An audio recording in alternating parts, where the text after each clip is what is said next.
जय माता दी दोस्तों यारों, आज हम बताएंगे वट सावित्री में कौन सा उपाय, कौन सा मुहूर्त और कौन सी ऐसी गलती है जिसे नहीं करना चाहिए, किस महिला को पूजा नहीं करना चाहिए तथा व्रत नहीं रखना चाहिए और पूजा करते समय कौन सी गलती नहीं करना चाहिए। सावित्री माता को क्या चढ़ाए और क्या नहीं चढ़ाए, जानिए सब कुछ इस वीडियो में। ये 3 चीजें सावित्री माता को कभी मत चढ़ाना, साथ ही साथ वट सावित्री व्रत में ऐसे कपड़े भूलकर भी मत पहन, इससे पति की मृत्यु हो जाती है। और जानिए वट सावित्री पूजा का शुभ मुहूर्त।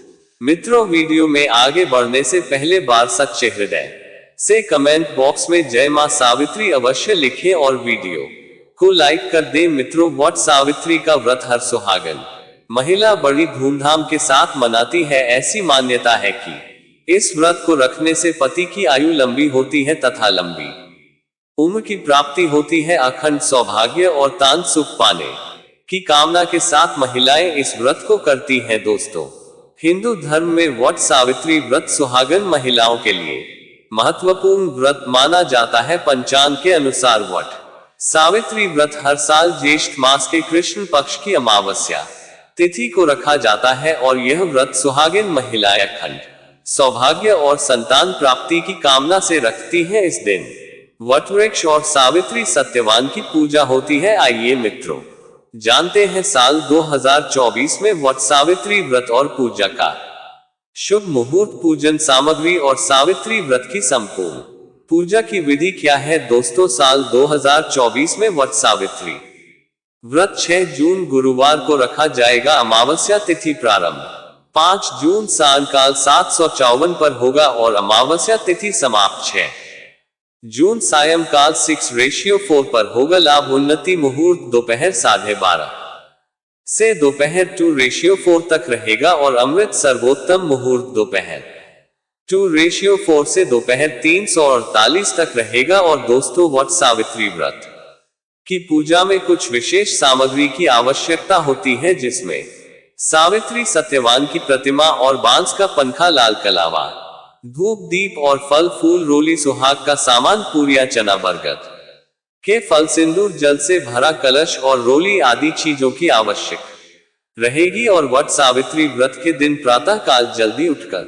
स्नान के बाद व्रत का संकल्प ले और सबसे पहले पूजा स्थल पर धूप दीप जलाकर सभी पूजन सामग्री एकत्रित कर ले और एक बांस की टोकरी में 7 तरह के अनाज और दूसरी टोकरी में देवी सावित्री सत्यवान की प्रतिमा रखें। अब वट वृक्ष के नीचे सावित्री सत्यवान की प्रतिमा रखकर सबसे पहले वट वृक्ष पर जल चढ़ाकर कुमकुम, अक्षत, रोली, पुरिया और बरगद का फल अर्पित करें। इसके बाद सूत के धागे को वट वृक्ष के 5, 7, 8 या 12 चक्कर लगाते हुए बांध ले। हर परिक्रमा पर एक एक चना वृक्ष में चढ़ाते हैं और इसके बाद हाथ में काला चना लेकर व्रत कथा पढ़े अथवा सुने। और मित्रों, पूजा के बाद भीगे हुए चने का बायना निकाले, उसमें दक्षिणा, श्रृंगार का सामान, वस्त्र आदि रखकर सांस को भेंट करें। दोस्तों, चलिए अब जानते हैं वट सावित्री में कौन कौन सी सब नहीं खाना चाहिए और कौन कौन सी सब्जी खाना चाहिए और कौन सा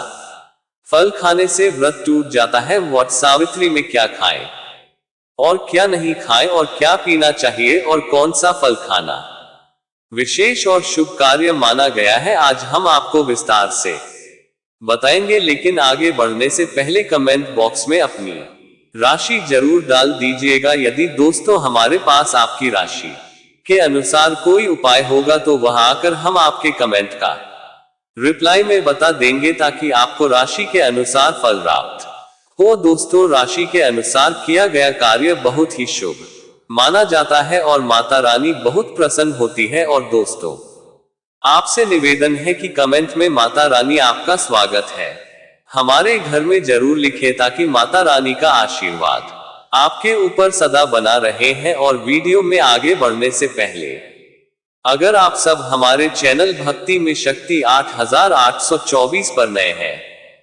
तो चैनल को सब्सक्राइब जरूर कर ले, साथ ही वीडियो को अपने दोस्तों में शेयर करें, लाइक करना ना भूले। दोस्तों, शास्त्रों के अनुसार बताए गए व्रत चाहे किसी भी प्रकार के क्यों ना हो, उनसे जुड़े नियम का पालन करना अति आवश्यक माना जाता है, क्योंकि दोस्तों जो मन के मुताबिक किया जाए वह संघर्ष नहीं कहलाता। कहा जाता है कि मनोकामना को पूर्ण करने के लिए थोड़ा सा संघर्ष यानी कि तपस्या तो करनी ही पड़ती है। इसीलिए दोस्तों ऐसी मान्यता है कि व्रत को पूर्ण विधि विधान से किया जाना चाहिए, तब आपको व्रत का पूर्ण लाभ फल प्राप्त होता है। अति उत्तम और शीघ्र दीर्घायु वरदान प्राप्त होता है। आपकी सभी मनोकामनाएं शीघ्र माता रानी पूर्ण करती है। ऐसे व्यक्ति को मरने के बाद माता रानी के चरणों में स्थान मिलता है। वह सदैव मां की सेवा करता है और ऐसा भक्त स्वर्ग लोक में जाता है। इसीलिए हर शास्त्र यही कहता है कि सच्चे दिल से अगर आपके मन में ईश्वर के प्रति श्रद्धा हो तो बिना पूजा पाठ के ही सारा फल मिल जाता है, और अगर मन में ईश्वर के प्रति शंका हो तो उस मनुष्य को कई जन्मों तक सुख नहीं मिलता, वह नरक में ही भटकता रहता है। भागवत गीता में भगवान श्री कृष्ण ने स्वयं कहा था, दोस्तों जो मनुष्य सच्चे हृदय से ईश्वर को पुकारता है तो उसका नाता उस शक्ति से जुड़ जाता है जिसे आपने सच्चे हृदय से पुकारा था। इसलिए दोस्तों भगवान भी कहते हैं कि सच्चे हृदय से ही ईश्वर को पुकारो तो वह आपकी हर मनोकामना को पूर्ण करते हैं। भक्तों, कई लोग ऐसे हैं जो भगवान के सामने घंटों पूजा पाठ करते हैं तथा रोते हैं, फिर भी भगवान उनकी कभी नहीं सुनता। दरअसल जब आप सच्चे मन से ईश्वर को पुकारते ही नहीं है तो भला वह आपकी पुकार कैसे सुनेंगे। दोस्तों ये तो थी वह बातें जो भक्त और भगवान के बीच की है। अब हम जानते हैं वट सावित्री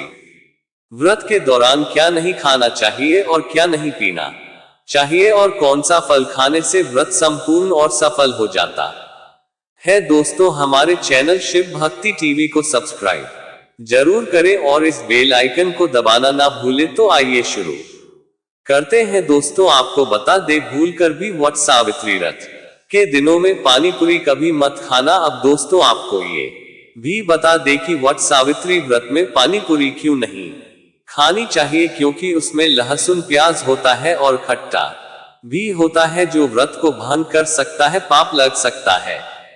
अगर आप वट सावित्री व्रत या शुक्रवार को खट्टा नहीं खाते हैं तो माता संतोषी आपको धन धान से मालामाल कर देती है, आपके घर में अपना आवाज बना लेती है। दोस्तों बस शुक्रवार के दिन इस चीज का त्याग करना चाहिए, पालन करना चाहिए वट सावित्री व्रत में लहसुन प्याज और खट्टा। फिर चाहे आपने व्रत भी नहीं रखा है फिर भी आपको शुक्रवार के दिन या अन्य दिनों में लहसुन प्याज नहीं खाना चाहिए। दोस्तों वट सावित्री व्रत के दिन अगर आपने व्रत रखा है तो यह फल जरूर खाने चाहिए। दोस्तों आपको बता दें कि शास्त्रों में बताया जाता है कि भगवान के भोग में सेब आदि जरूर अर्पित किया जाता है। अगर आपका व्रत है तो आपको उसे जरूर खाना चाहिए। केला, पपीता, तरबूज और मीठे अंगूर जरूर खाना चाहिए। इन फलों से व्रतधारी को शक्ति मिलती है और व्रत संपूर्ण हो जाता है। और शास्त्रों में बताया जाता है कि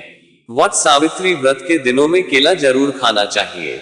वट सावित्री व्रत के दिनों में केला का घर में प्रवेश होना बड़ा ही शुभ माना गया है। केला खाने से वट सावित्री व्रत का व्रत सफल हो जाता है, क्योंकि इसमें माता रानी और भगवान विष्णु का आशीर्वाद मिला हुआ होता है। वट सावित्री व्रत के दौरान से जो भी खाता है उसे दुखों का सामना नहीं करना पड़ता है। केला आपको जरूर खाना चाहिए। माता लक्ष्मी प्रसन्न होती है और आशीर्वाद देती है। दोस्तों आपको बता दे कि वट सावित्री व्रत में तेल की तली हुई हरी मिर्च खा सकते हैं, लेकिन कम मात्रा में खाना है। व्रत के दौरान ज्यादा तीखा नहीं खाना चाहिए। भक्तों व्रत में तीखा खाने से व्रतधारी की जो पेट की आंतें होती हैं उसमें जख्म हो सकते हैं, क्योंकि इस दौरान हम व्रत का पालन करते हैं तो हमारे पेट में कुछ नहीं होता है। इसीलिए हल्का खाना सर्वोपरि है और उत्तम माना जाता है। व्रतधारी को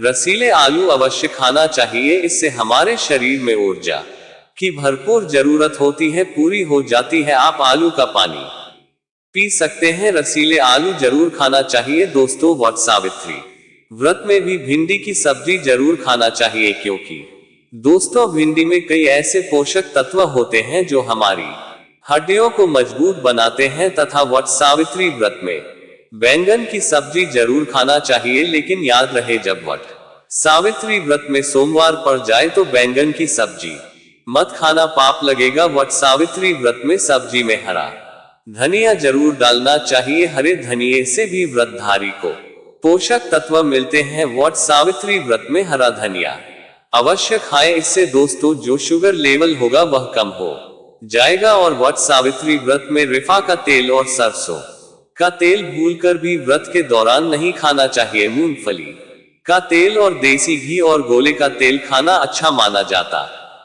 है। और दोस्तों वट सावित्री व्रत में व्रतधारी को डिब्बा बंद लस्सी, डिब्बा बंद जूस नहीं पीना चाहिए। उसमें कई केमिकल मिले हुए होते हैं जिसके कारण आपका व्रत टूट सकता है। जब भी आप फलों का जूस पिए तो याद रखें उसमें नमक डाले नहीं तो व्रत टूट जाएगा। साथ ही साथ जूस में बर्फ भी नहीं डालना चाहिए। दोस्तों आपको फलों का सादा जूस पीने से व्रत सफल होता है। दोस्तों सावित्री व्रत के दौरान सिंघाड़े का आटा या कुटुम्ब से पहले ये देख ले कि आटा पुराना नहीं होना चाहिए, क्योंकि दोस्तों पुराने आटे में कीड़े वगैरह पड़ जाते हैं जिसके कारण आपका व्रत टूट सकता है। क्योंकि यह छोटे छोटे कीड़े हमें दिखाई नहीं देते और आपके मुंह तक पहुंचाते हैं। ऐसा खाना मतलब कीड़े मकोड़ों का मांस खाने के बराबर माना गया है। दोस्तों वट सावित्री व्रत के दौरान आप शाम के समय खाने में दही ले सकते हैं और आलू वगैरह खा सकते हैं। आलू के चिप्स खा सकते हैं, साबूदाने की टिकिया बनाकर खा सकते हैं और साबूदाने की खिचड़ी खा सकते हैं। आलू के पापड़ भी खा सकते हैं। दोस्तों वट सावित्री व्रत के दौरान आप दूध पी सकते हैं जो आपको ताकत देगा। चाय भी पी सकते हैं। जय माता दी दोस्तों, यारों फिर मिलते हैं अगले वीडियो में। धन्यवाद।